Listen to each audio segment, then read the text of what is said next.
Praise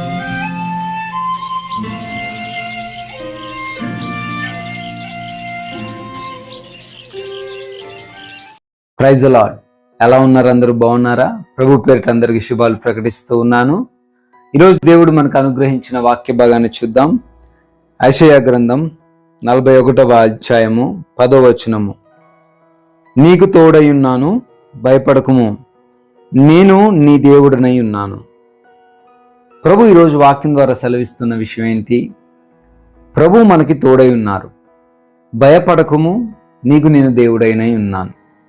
ఎప్పుడు మనలో భయం వస్తుంది, ఎప్పుడు మనలో కలవరం వస్తుంది, ఎప్పుడు మనకి భయం అనిపిస్తుంది అంటే ఒక చిన్న సమస్య చిలికి గాలివాన అవుతుందేమో, ఒక చిన్న వ్యాధి వచ్చింది, దాన్ని ఏదో గూగుల్లో టైప్ చేసి చూస్తే పెద్ద వ్యాధిలా చూపిస్తూ ఉంటుంది, అప్పుడు భయమే అవుతుంటుంది. చిన్న సమస్య అయినప్పటికీ, చిన్న వ్యాధి అయినప్పటికీ మన యొక్క హృదయంలోని తలంపులు ఎక్కువ అయ్యేసరికి ప్రతి ఒక్కరిలో భయం ఉంటుంది, ఆలోచన ఉంటుంది. ఒక చిన్న అప్పు అయ్యేసరికి దీన్ని నేను కట్టగలుగుతానో లేదో అనే భయంతో కొంతమంది బాధపడిపోతుంటారు.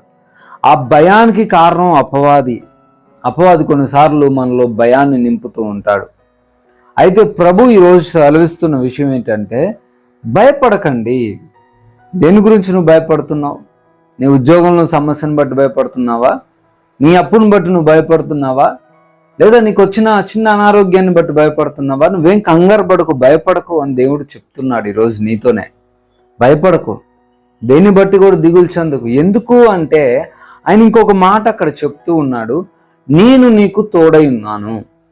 చాలాసార్లు చాలామంది మనకు చెప్తూ ఉంటారు కదా, నేను నీతో ఉన్నాను కదా, నువ్వు బాధపడకు, నేను నీతో ఉన్నాను కదా, నా మీద భరోసా ఉంచు, నా మీద నమ్మకం ఉంచు, లేదా నేను నీతో ఉన్నాను కదా, నీకేమీ కాదు అని కొంతమంది ఈ లోకంలో కూడా చెప్తూ ఉంటారు.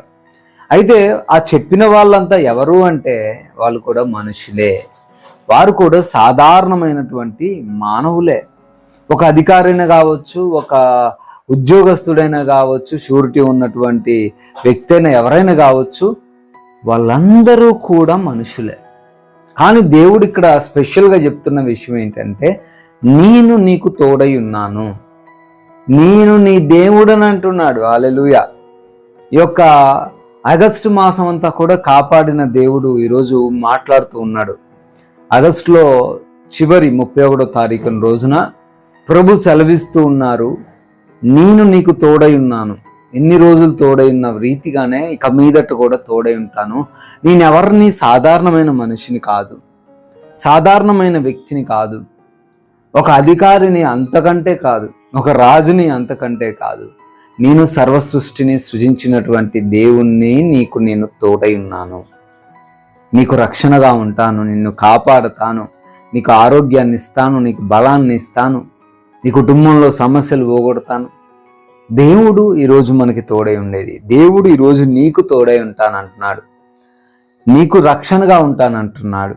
మోషే అంటాడు, ప్రభువా, ఫరోతో మాట్లాడడం నా వల్ల కాదు, నాకు నోటి మాంద్యం అని.